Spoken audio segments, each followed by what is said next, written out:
Minecraft's new Chase the Skies update has a ton of really big bugs that I'm sure you've probably noticed. In this video, we're gonna go through all the biggest issues in this new update so that you know how to avoid them and so you can fix all the massive lag spikes in your world and maybe even have some fun with these new bugs. Let's hop into it. If you've noticed any lag in the Chase the Skies update, you can almost certainly blame the happy Ghast. So this piston is on an observer clock, and as you can see, it is going incredibly slowly, and look at how slow the armor stand also falls as well. This is some serious lag happening right now, and we just have a couple of Ghasts. So if these guys are locked in position and they are trying to pathfind somewhere that they cannot reach, or if they're touching the ground, or honestly just a bunch of different situations, they're gonna cause some massive TPS lag, which is ticks per second. Normally you have about 20 of those happening every single second in your game, but as you can see, that is definitely not the case. So this is gonna slow down redstone, it's gonna slow down your block mining, it's gonna slow down mobs and animals and all kinds of things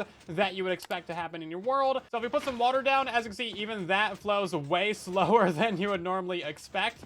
So these guys are just a huge lag fest, but there's actually a really easy way to solve this. Now, the first solution might just be to actually go ahead and kill all these guys. So what you want to do is you want to build a little system like this one right here. We just have a couple pieces of regular rail, and then it ends with a powered activator rail on the side. That is an activator rail right there. So when your minecart goes over top of that, it should shake, and this is going to kick anything that's inside the minecart out of it. So what you want to do is you want to push the minecart over to the side right there, and then once you are done flying around with your happy Ghast, you simply fly it down into the ground right here, and it should hop right into that minecart as soon as you get near it. And as you can see, boom, now it is in the minecart. You can have these guys in minecarts and they will not cause any lag at all. That completely solves the problem. And then if you want to get the Ghast out of that minecart, you simply walk in here, you nudge him a little bit, he's going to go onto that activator rail, and boom, now he is free to fly around. You can lure him back in and go on your way. Now, of course, to get the Ghast back in there, you just nudge this back to the parked position and you are good to go. As you see, I have a bunch of these guys in minecarts, and that's not causing any lag at all with our little redstone contraption. So hopefully Mojang decides to fix this very soon, maybe even in a hot fix. I'll let you guys know if a community post and all that stuff once it is fixed. The other biggest issue in this update was Trident killers. Now, this bug has actually been fixed, but in the 0.90 update, so when the Happy Ghast update first released, these Trident killers simply were not working how they should, so the Tridents were not hitting the mobs. But as you can see, as of the 0.92 hotfix, Trapdoor Trident killers are working perfectly fine. Everything is back to normal and how it should be. Mojang actually went out of their way to specifically release a hotfix that included a fix for this, which is fantastic. Really did not expect that, but that shows that they do actually care about our redstone and our farms and our Trident killers.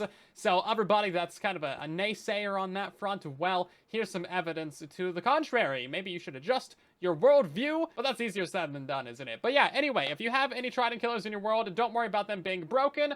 We just have the standard bug at this point where, like, Tridents can fall down through the world when you relog. So if your Trident is missing, it's probably like up to 30 blocks down below the farm. It can glitch through blocks into the ground. Our next problem has to do with leads. Oftentimes when you're dragging mobs around, they don't really want to hop up blocks, like they don't walk up them normally. So if we drag these guys, I can see they just kind of sit on the edge of the block right there, and if you keep pulling on them, then like maybe they'll come up, but it's not as smooth as it used to be. These happy Ghasts also have a pretty bad hitbox as well, so if you just trap them in like a big old square room, they will fly into the corners and just take suffocation damage and even potentially die. So if we fly up into the corner and then dismount the Ghast, as you can see, he can start to take damage for no apparent reason. He's just like straight up glitched into the blocks. These guys take a lot of damage very quickly too, so watch out for this if you're flying anywhere near something that you shouldn't. So I imagine this bug can happen in any direction, and it's probably due to the fact that these guys snap to direction when you mount them and when you're like standing on top of them. And see, like when they're normally flying around, they can be at any angle they want, but once you stand on top of them, they snap to the nearest 90-degree cardinal direction. And I'm guessing that that's glitching them into blocks, so you gotta be very careful about that. Now, this doesn't just happen when you dismount them though, so if you are dragging them along or they just fly into a corner, they can actually just start to take suffocation damage on their own, so there's clearly an underlying issue with their hitbox here too. As you can see, just like pulling them into the corner, they can just start taking suffocation damage for no real reason. I barely moved him at all, and now he's dead. Well, there's clearly something wrong with their hitbox, because I have this guy teleported into a little spot directly underneath a solid cube of 5x5x4 of blocks, and he is just not suffocating, like, no matter what I do. Now, if I move him up by, like, you know, a tenth of a block or something, or a third of a block, then he'll start to suffocate, which seems a little bit interesting to me. Yeah, moving him up 2/10 of a block is enough to suffocate him. You might think that this is cruel and unhumane, and you'd be right. He's not a human, so it's technically a ghastly offense. But what I've discovered is that the front side of the ghast is the one that actually takes suffocation damage. So if we just go a little bit to the right over here, as you can see, now his face is inside the blocks, and he'll start to suffocate. So if we make this guy turn to the side, as you can see, his face is now inside the blocks. So it appears that his hitbox / collision box is centered on the face. So the back side of this guy can be fully encased in blocks. As you can see here, he's perfectly fine. But as soon as the front of him goes into some blocks, well, then he's gonna have a bad time. It's not the most scientific experiment, but you know what? It's pretty solid. Because he's in solid blocks. Oh! So I'm pretty sure this is a bug as well. I should be able to turn on vibrant visuals in-game. As you can see, I have the toggle turned on, allow in-game graphics mode switching, but I cannot turn on vibrant visuals. If it's on, then I can turn it off, but I can't turn it back on again.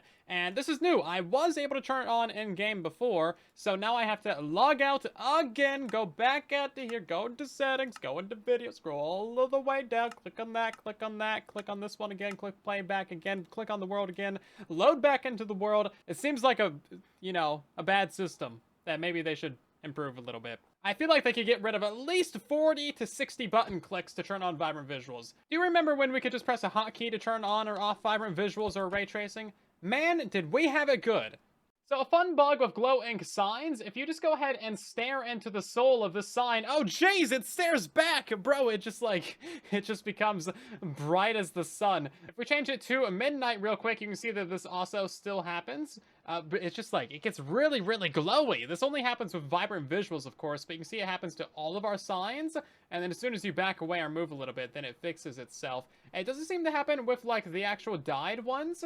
So banners don't blow in the wind when you have vibrant visuals turned on, and normally these things kind of sway back and forth, but as you see, they are perfectly still with vibrant visuals. Also, when you turn off vibrant visuals, the game kind of really stutters and really lags out pretty badly for a minute, as you can see there.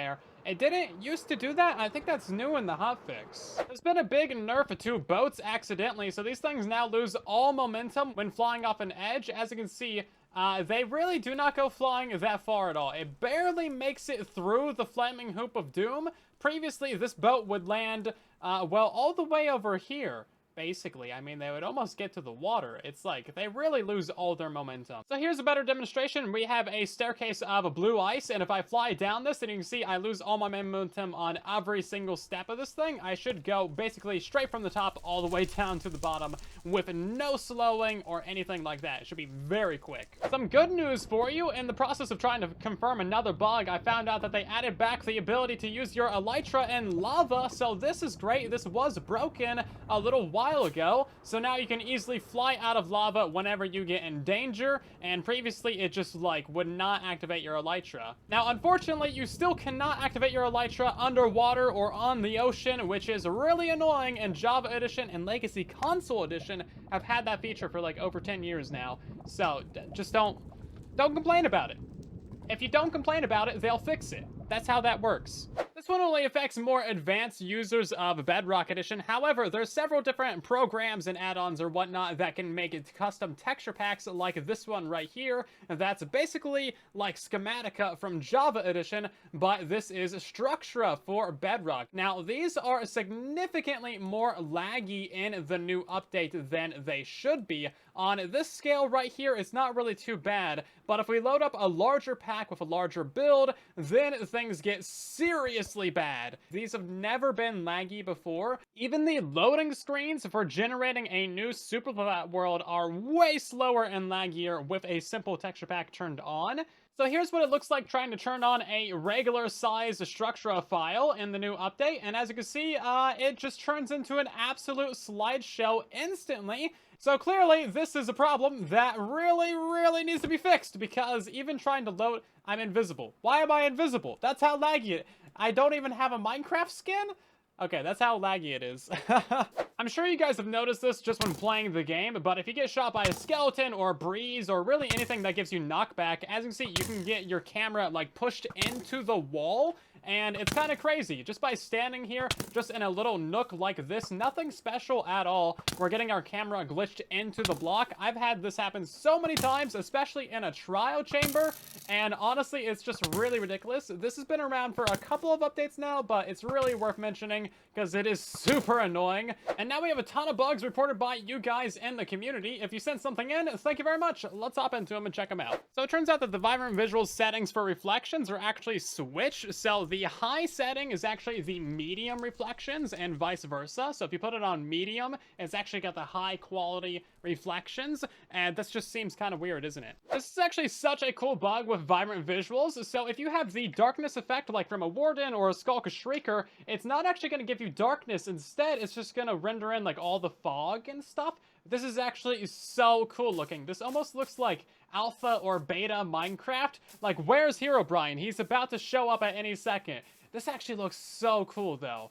Of course, this only applies to vibrant visuals. It's kind of a wonder that they didn't catch this one, seeing as how they kind of showcase the deep dark in its entirety with the whole vibrant visuals like trailer and all that stuff. But man, this is actually pretty sick. Underwater is also pretty cool as well. Like, I know it's a bug, but I like myself some bugs. I mean, check that out. That looks so neat. I got 4 bugs for you with zombie villagers. The one that we're actually interested in is that NITWIT villagers, when cured from being a zombie villager, do not give you a discount. I also heard that you can no longer use the weakness arrows to cure these guys, but that is actually not true. You can still use weakness arrows, and if you use a piercing crossbow, then you can just like reuse the same arrow over and over again. Unfortunately, when it comes to villager curing, you can no longer just log out the game to instantly cure these guys. It's so sad. Oh, what? They brought it back. Okay, never mind. It's here. So as you can see, if you have a NITWIT villager or if you find one in the world, you can simply turn them into a zombie and cure them, but you won't get a discount. That is kind of a bug on top of your bug for just a buggy sandwich. Delicious. So if you leave and rejoin a world, it's actually going to reset your vibrant visuals cloud settings. So if we put this to ultra, it's going to get reset back to medium. So leaving the game doesn't change the settings, but restarting the game does default it down to medium. Very interesting. So if you put down a light source during the rain, it's going to light up the rain particles and they become white, as you can see here, compared to the darker rain over here. But if you remove your light source, then the rain particles stay white. This is a whole nother rant, but like you can see how I'm like my skin right here, but I'm Steve in game. And then if I try and, you know, change my skin, it tries to load into the marketplace because reasons. So you need an internet connection to use your own skin. That's a local file on my computer. I'm not sure if I should count this one as a bug or not, but it does seem like something that Mojang should change. So if you use a Riptide Trident on top of a Ghast, then yeah, it just kills the Ghast. Now, Riptide does damage all the mobs that are around you, so in a sense, you could say this is intended. However, the Ghast is underneath your feet, so maybe they should change this up just a little bit. This is more of a missing feature than a bug, but on a Bedrock edition, of course, the player can stand on top of the Ghast, so can other mobs, but items do not land on top of the Happy Ghast. As you can see, they just fall right on through. And if we pop over to Java edition, then as you can see, we have the Creeper on top of here, and we can have as many items as we want on top of the Happy Ghast. So scaffolding on Bedrock edition just works like a ladder now. Look at this. I'm not even touching it. This is great. So as you can see, I'm up against the wall, and if we just move over slightly, then we can climb up it. So if I just walk into this normally, then nothing happens. But if I hold the jump button, then I can go up, and then I can go down as well. I can't stay in place, and if I stop holding the jump button, then I fall down pretty quickly. So this is yet another thing in Minecraft that is directional. So if we climb up from the west side, as you can see, it works. If we climb up from the east side, it does not work. So this is a northwest directional bug. This next one is a pretty big accessibility bug for vibrant visuals. So as you can see, when we're like looking at a block, I have the little outline block selection. So there's like a little tiny black line going all the way around this grass block right here. Now in Bedrock edition, there's a toggle for this. It's called outline selection. And when you turn this off, it's supposed to highlight the entire block and kind of have like, you know, a white square around it. But as you see in vibrant visuals, if you turn it off, there's just absolutely nothing telling you what block you're looking at, which I can see the appeal of. However, if we turn off vibrant visuals, you can see what it should look like. So this is what it's like without the outline selection. As you can see, it is much more visible what block you are actually looking like. So this is a pretty important accessibility bug to get fixed. If you guys find any bugs in the new update, then let me know with a comment down below, especially if you find any issues with vibrant visuals. I want to make a dedicated video on that. But otherwise, thank you so much to everyone who sent in bugs, and thank you for watching. If you enjoyed this video, then drop a like, share it around, and subscribe.